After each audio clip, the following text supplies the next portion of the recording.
अस्सलाम वालेकुम फ्रेंड्स, मैं हूं मोहम्मद खालिद और आप देख रहे हैं मोहम्मद खालिद स्टूडियो। तो दोस्तों लेक्चर नंबर 9 है हमारा थ्योरी ऑफ ऑटोमेटा का और सर्किट डिज़ाइनिंग या सीक्वेंशियल सर्किट्स उसका हमारा आज का टॉपिक है। तो उसके लिए बेसिकली आपको 3-4 चीज़ें जो पहले पता होनी चाहिए वो गेट्स हैं, सही है। तो पांचों गेट्स मैंने यहाँ पे बनाए हुए हैं। सबसे पहले मैं नॉट गेट आपको समझा देता हूँ। उम्मीद तो है सबको पता ही होता है, लेकिन वैसे मैंने कहा रिवाइज हो जाना चाहिए। तो नॉट गेट जो है एक यूनी ऑपरेटर है, यानी कि इसको सिर्फ एक इनपुट चाहिए होती है, सही है, और ये उससे एक आउटपुट जो है वो क्रिएट कर सकता है। ये दो इनपुट्स नहीं ले सकता। अगर इनपुट इसको 0 दी जाती है तो ये 1 कर देता है, अगर 1 इनपुट दी जाती है तो ये 2 कर देता है, 1 दी जाती है तो 0 कर देता है। बस यही इसका बेसिक ऑपरेशन है। 1 को 0 में, 0 को 1 में कन्वर्ट करता है। ये नॉट ऑपरेटर है, यानी कि नॉट गेट है। उसके बाद है एंड गेट। ये दो बाइनरी ऑपरेटर है पहली बात। तो बाइनरी ऑपरेटर का सिंपल सा मतलब है कि ये दो इनपुट्स लेगा लाजमी, तो एक आउटपुट जनरेट करेगा। तो इनपुट क्या है इसकी, ये 2 की इनपुट के हिसाब से 0 0 1 0 ये इनपुट्स हो गए मेरे पास। जब एंड ऑपरेटर बेसिकली हमारे पास मल्टीप्लाई होता है, मल्टीप्लीकेशन का साइन इसे समझ सकते हैं। ये मल्टीप्लीकेशन का साइन होता है। इनके सब के दरम्यान अगर मैं इसी तरह लगा दूँ, ये वैसे साइन है, यहाँ पे लिखा नहीं जाता लेकिन वैसे मैं लगा रहा हूँ। 0 को 0 से मल्टीप्लाई करेंगे आउटपुट 0 आएगी। 1 को 0 से मल्टीप्लाई करेंगे आउटपुट फिर भी 0 आएगी। 0 को 1 से करेंगे फिर भी 0, और अगर दोनों इनपुट्स 1 होंगी तो आउटपुट हमारे पास 1 आएगी। एंड क्या है, मल्टीप्लीकेशन हम इसे कह सकते हैं। उसके बाद थर्ड है और गेट हमारे पास बेसिकली जो एडिशन का साइन होता है, एडिशन का काम ये करता है बेसिकली। मैं इनके दरम्यान एडिशन लगा देता हूँ। ये वैसे मैं जिस तरह मैंने पहले कह दिए थे, बेसिकली ये मैंने आसानी के लिए लगाया और कुछ भी नहीं है। इसका बाइनरी ऑपरेटर है ये भी मतलब कि दो इनपुट्स लेगा और एक आउटपुट क्रिएट करेगा। इनपुट नंबर 1 इनपुट नंबर 2 है, ये 0 सिंपल वही। 1 को 1 से प्लस किया तो आउटपुट 0 को 0 से प्लस किया तो आउटपुट फिर भी 0। 1 को 0 में किया तो 1, 0 को 1 में प्लस किया तो फिर भी 1 1 1 दोनों का फिर भी 1। तो ये हमारे पास 3 गेट्स हो गए पहले। उसके बाद नैंड गेट। अगर n को यहाँ से रीड ना किया जाए तो ये एंड गेट बनता है, और n जो है ये नॉट को रिप्रेजेंट करता है। तो ये कम्बिनेशन हुआ नॉट का और एंड का, सही हो गया। ये नॉट और एंड गेट का कम्बिनेशन है नैंड। ये भी बाइनरी ऑपरेटर है, यानी कि ये दो इनपुट्स लेगा एक आउटपुट जनरेट करेगा, सही हो गया। तो अब पहले हम इसे एंड गेट, ये इनपुट नंबर 1 इनपुट 2 और आउटपुट है, सही हो गया।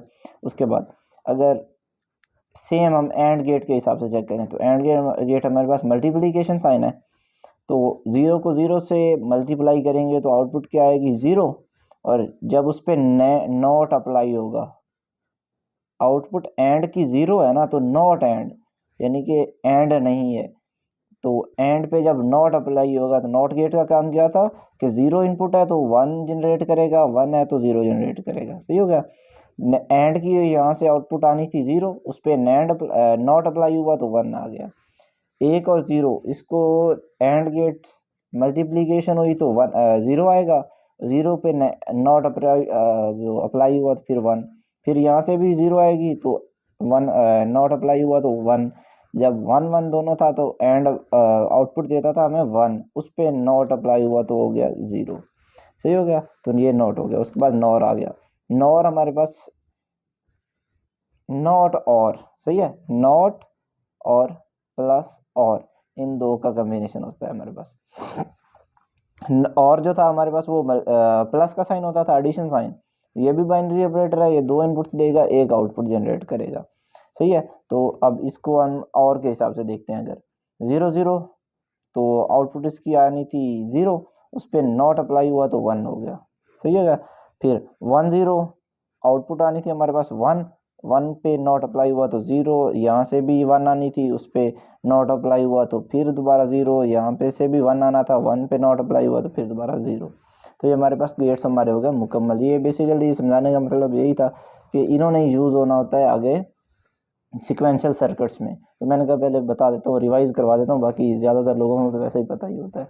तो सही है। अब हम नेक्स्ट मेन टॉपिक जो है हमारा आज का उस पे चलते हैं, जो कि है सिक्वेंशियल सर्किट्स। सही हो गया। तो ये सिक्वेंशियल सर्किट हमारे पास आज का मेन टॉपिक है और ये लॉन्ग क्वेश्चन है। सही हो गया। ये लॉन्ग क्वेश्चन है और इम्पॉर्टेंट भी है। सही हो गया। बेसिकली दो चीज़ें हैं इसमें, ये लॉन्ग है और बहुत अच्छा क्वेश्चन है पेपर के हिसाब से। तो एग्जाम्पल से हम इसे समझते हैं। अब ये मैंने एक सर्किट बनाया, सही है। इनपुट ए बी, ये तीन चीज़ें इसमें वर्किंग करेंगी और इस पे गेट्स काम करेंगे, नैंड और नॉर। डिले जो बॉक्स है ना, ये सिंपली इसका कोई काम नहीं है, ये ना ही किसी इनपुट आउटपुट को तब्दील करता है, ये कुछ भी नहीं करता, बस ये थोड़ी देर के लिए ट्रांजिशन को रोकता है, उसके बाद नेक्स्ट फॉरवर्ड कर देता है और कुछ भी काम नहीं है इसका। यानी कि इसका बस सिर्फ ये है कि थोड़ी देर के लिए ए से जो इनपुट जा रही होगी बी की तरफ, उसे थोड़ी देर के लिए रोकेगा, उसके बाद बी को दे देगा, बस और कुछ भी नहीं है।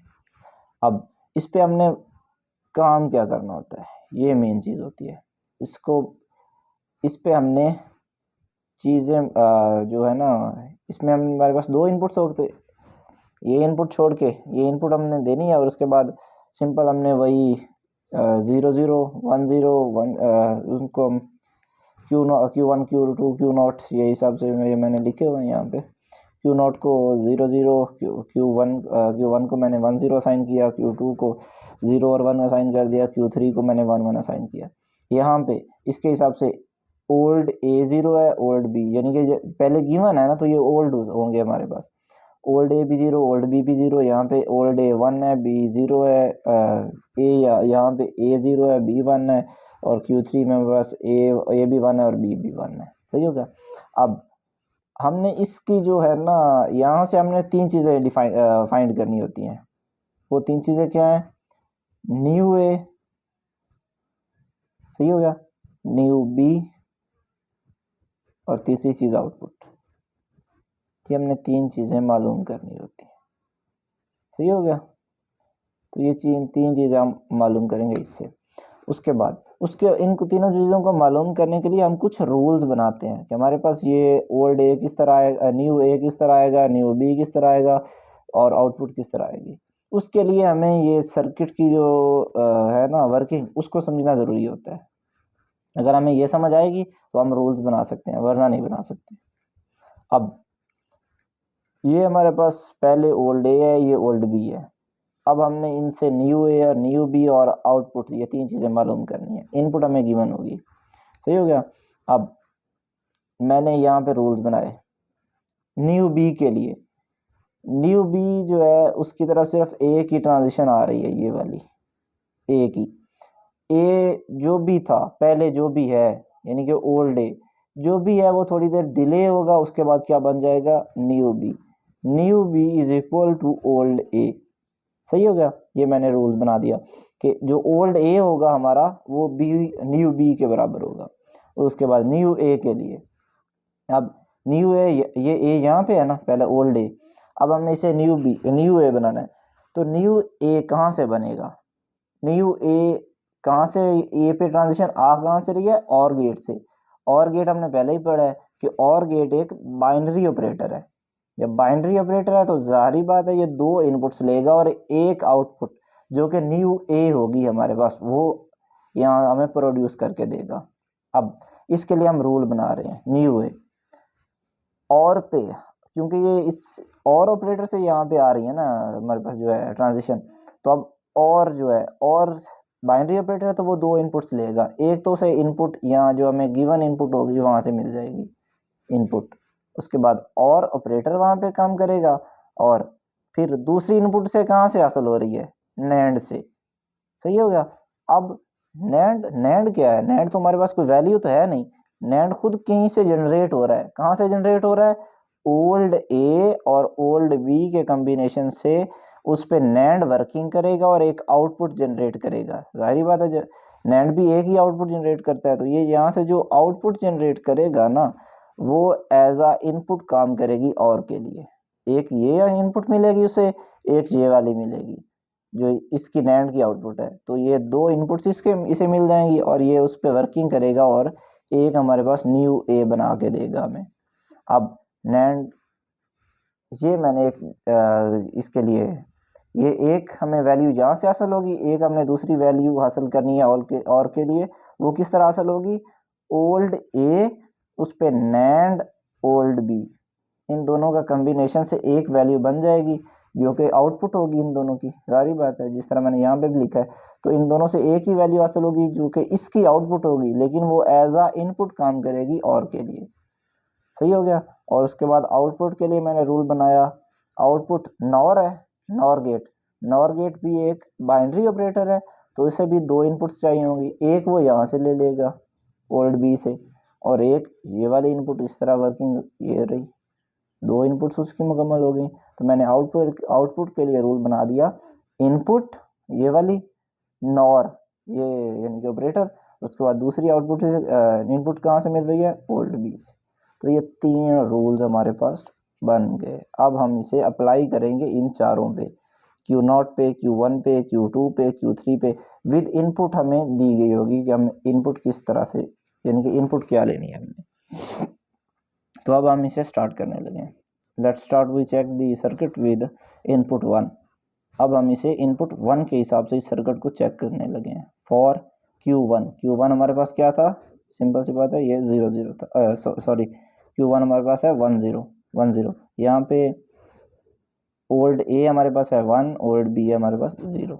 अब जिस तरह हमने रूल्स बनाए थे, न्यू बी हमारे पास क्या है, old A, new B is equal to old A. Old A हमारे पास कहाँ, यहाँ पे क्या है, 1 है ना, तो न्यू बी हमारे पास असाइन हो गया 1 के बराबर। ये हमारे पास न्यू बी क्या आया, 1। उसके बाद न्यू ए के लिए हमने रूल बनाया था सॉरी मैं आपको दिखा देता हूँ रूल। इनपुट हमने जिस तरह यहाँ पे हमने वैसे ही ले ली है कि इनपुट हमें जिस तरह मैंने पहले कहा था गिवन होगी, तो इनपुट हमने 1 ले ली थी। सही हो गया। तो यहाँ पे हमने लिखा ये 1, सही है। उसके बाद और ऑपरेटर है यहाँ पे, सॉरी ये रहा और ऑपरेटर है, और हमने यहाँ पे लिख दिया।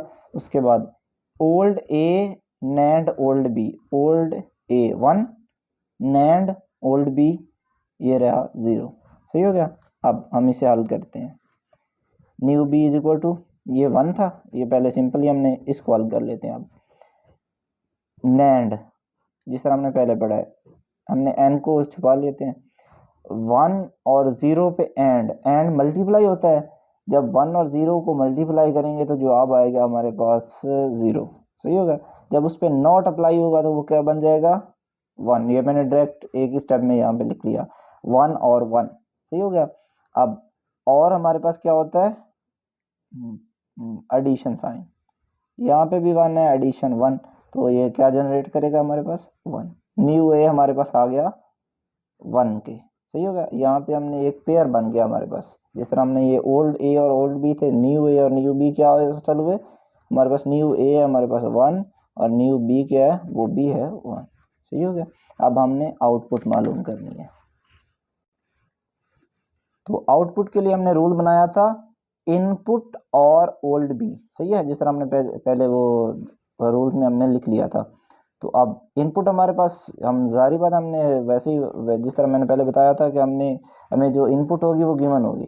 तो इनपुट हमने ली थी 1, तो 1 हमने लिख दिया। नॉर ओल्ड बी हमारे पास, हम Q1 के लिए मालूम कर रहे हैं ना, तो वो उसका जो पेयर था वो इस तरह था ना। तो हमारे पास यहाँ पे ओल्ड ए 1 था और ओल्ड बी 0 था, तो ओल्ड बी की जगह हमने 0 लिख लिया। अब इसको फिर दोबारा चेक करते हैं। नॉट को हमने थोड़ा हाइड किया। उसके बाद 1 जो और है वो प्लस साइन होता है, 1 और 0 का जो प्लस है एडिशन जो है वो 1 ही होता है, जब उस पर नॉट अप्लाई होगा तो वो बन जाएगा 0। अब हम इसे इस तरह अगर लिखें तो ये तीन चीज़ें हमारे पास हासिल हो गई, न्यू ए 1 न्यू बी 1 और जो आउटपुट हमारे पास हासिल हुई वो है 0। ये तीन चीज़ें हमारे पास हासिल हुई यहाँ से, जब हमने 1 की इनपुट के साथ Q1 को अप्लाई किया उस सिक्वेंशियल सर्किट पे। अब एक और मैं आपको करवा देता हूँ, ये मैंने Q3 के लिए किया है इसे। सही हो गया। अब Q3 के लिए, Q3 हमारे पास है 1 1 विद इनपुट 1, वही सेम इनपुट मैं यूज़ कर रहा हूँ। According to rule old B हमारे पास क्या था, old A, old A, old A क्या है 1 है, तो न्यू बी हमारे पास क्या आ गया 1 आ गया। न्यू ए इनपुट और ये रूल है भाई, ये भी रूल था, अब ये भी रूल है। तो ये रूल जिस तरह हमने पहले बनाया हुआ है जो न्यू ए, ये किसके बराबर है, इनपुट और इसका वो ऑपरेटर है इनटू ए नैंड बी। ये वही रूल हमने जो पहले बनाया था, अब इस पे हम वैल्यूज पुट करने लगे हैं। इनपुट 1 है, ये वाली, ये जिस तरह हमने विद इनपुट 1 है, तो इनपुट हमारे पास 1 है, और ओल्ड ए 1, ओल्ड बी 1, 1 नैंड 1, सही हो गया। फिर हम इसे चेक करते हैं, एंड मल्टीप्लीकेशन साइन है, 1 और 1 की मल्टीप्लीकेशन 1 ही होती है, जब उस पर नॉट अप्लाई होगा तो क्या बनेगा, 0, 1 और 0, सही हो गया। अब हम इसे हल करते हैं, और ऑपरेटर इन दोनों पे जब लगाते हैं तो ये प्लस का साइन होता है और प्लस को रिप्रेजेंट करता है, तो जब 1 और 0 होगा तो इसका न्यू ए हमारे पास आएगा 1। उसके बाद ये हमारे पास यहाँ से पेयर क्या हासिल हुआ हमारे पास, सॉरी न्यू ए क्या है, 1 है, और न्यू बी क्या था, वो भी 1 था। अब आउटपुट के लिए ये हमारे पास आउटपुट, उसके लिए रूल क्या था, इनपुट नॉर ओल्ड बी क्या है, 1 है, इनपुट हमारे पास 1 है, 1 नॉर 1, सही है। नॉट को थोड़ी देर हाइड किया, 1 प्लस 1 क्या बना, 1, जब नॉट अप्लाई हुआ तो क्या बना, 0, तो आउटपुट क्या है, 0, ये बना। अब इसी तरह हमने चारों के लिए, ये मैंने Q1 के लिए मालूम किया था, ये Q3 के लिए, आपने चारों के लिए मालूम करना है, Q1 Q2 Q0 Q1 Q2 Q3, और तीनों के लिए आपने इसी तरह ये तीनों चीज़ें मालूम करनी होती है जब आप क्वेश्चन कर रहे होते हो। तो उसके बाद नेक्स्ट स्टेप है हमारे पास, हमने एक टेबल, ये मैंने टेबल ले लिया, एक बुक से लिया वैसे, तो इसी तरह उसने 1 के साथ भी चारों को चेक किया है, उसके बाद फिर 0 को उसने इनपुट करके फिर भी चारों की न्यू ए न्यू बी की Q0 के हिसाब से न्यू ए न्यू बी मालूम किया, फिर उसके बाद आउटपुट मालूम की, इसी तरह उसने चारों के लिए 0 के साथ भी मालूम किया। जो न्यू स्टेट्स हमारे पास हासिल होती हैं, न्यू ए और न्यू बी, उसको हमने चेक करना होता है ओल्ड स्टेट से, ये कि ये क्या पहले हमारे पास पहले है, अगर है तो ये कौन सी स्टेट बनती है। तो जब हमने Q0 पे 0 इनपुट किया तो हमारे पास 1 और दूसरा 0, न्यू ए हमारे पास 1 आया, न्यू बी जो हमें हुआ हमारे पास 0 आया, तो हमने ये पेयर को चेक किया इधर से, तो ये क्या है, 1/0, तो ये हमारे पास Q2 है, तो हमने इसे Q2 का नाम दिया। इसी तरह हमने चारों को चेक किया, Q2 फिर Q3, ठीक हो गया। तो ये चारों इसके पेयर बन गए 0 के हिसाब से, और आउटपुट से इनकी दर्ज झैल है 0 1 0 1, तो ये इसकी आउटपुट आई थी। जब हमने 1 इनपुट किया था तो हमारे पास पहला पेयर Q0 पे जो हमने जब 1 इनपुट किया तो ये 1,0 ही आया, तो ये भी Q2 ही है, ये रहा 1,0। तो इसी तरह हमने चारों को फिर चेक किया, तो ये कुछ इस तरह बना, Q2 Q3 और Q1, जब हमने 1 इनपुट किया तो Q3 पे, तो ये Q1 बन गया। फिर आउटपुट इसकी सेम है, 1 1 1 1, चारों पे 1 ही आएगी। तो अब हमने इसकी नेक्स्ट क्या करना होता है, डायाग्राम बनानी होती है। तो डायाग्राम कुछ इस तरह बन सकती है इसकी। तो ये हमारे पास स्टेट्स कितनी है, 4, तो हमने चारों स्टेट्स पहले बना लेनी है। ये मेरे पास स्टेट्स हो गई, Q0 Q1, ये रही Q2 और ये रही Q3, सही हो गया। तो ये चारों हमारे पास स्टेट्स हासिल हो गई जो हमने यहाँ पे बनानी है। तो ये इसकी स्टार्टिंग स्टेट है Q0, ये रही स्टार्टिंग स्टेट, सही हो गया। उसके बाद जब Q0 पे हमने इनपुट किया 0, ये 0 के लिए दोनों है ना, तो मैं यहाँ पे नीचे लिख देता हूँ ताकि नज़र आता रहे। ये इनपुट 0 है, फॉर इनपुट 0, और ये फॉर इनपुट 1 है, सही हो गया। तो अब हम इसकी डायग्राम बना रहे हैं ताकि नज़र आता रहे मुकम्मल डायग्राम भी, ताकि शो हो सके, तो इसलिए मैंने ये इस तरह कर दिया। अब Q0 पे हमने इनपुट किया 0 इनपुट्स के लिए हमारे पास न्यू स्टेट्स हमारे पास हासिल हुई 1,0, तो जो हमारे पास स्टेट नंबर क्या है, 2। Q0 से हम 1 इनपुट किया हमने 0 इनपुट, ये 0 इनपुट के लिए है ना। जब हमने Q0 से 1 इनपुट किया तो हम कहाँ पे पहुँच गए, Q2 पे, तो 1 इनपुट किया और Q2 पे पहुँच गया। तो इसकी आउटपुट क्या है, 0 है, तो ये 0 यहाँ। अब जब Q नॉट पे हमने 1 इनपुट किया, फॉर इनपुट 1 है ना ये टेबल, जब हमने 1 इनपुट किया था तो फिर भी हमारे पास क्या हासिल हुआ था, 1/0, यानी कि न्यू ए 1 न्यू बी 0। तो ये भी हमारे पास क्या है, ये भी Q2 ही है, यानी कि जब Q1 पे हम 1 इनपुट सॉरी ये 0 के लिए था, जब हमने 1 इनपुट किया तो फिर भी हम कहाँ पे आ रहे हैं, Q2 पे ही सेम स्टेट पे वापस आ रहे हैं। सही हो गया। अब हम Q2 पे पहुंच चुके हैं, तो Q2 पे आके हम फिर चेक करते हैं इसे कि ये नेक्स्ट कहाँ पे जा रहा है। सही है, तो Q2 के हिसाब से जब हमने 0 इनपुट किया तो हम पहुंच गए Q2, ये रहा, Q2 पे 0 इनपुट किया तो Q3 पे चले गए, Q3 पे 0 की इनपुट के साथ आउटपुट क्या है उसकी, 0। सही है, जब Q2 पे हमने 1 इनपुट किया तो हम कहाँ पे चले गए, फिर दोबारा Q3 पे ही। सही हो गया, तो हम यानी कि दोनों साइड से हम सेम पोजीशन पे जा रहे हैं। जब 1 इनपुट किया तो फिर भी आउटपुट उसकी 1 है और Q3 पे ही आ रहे हैं।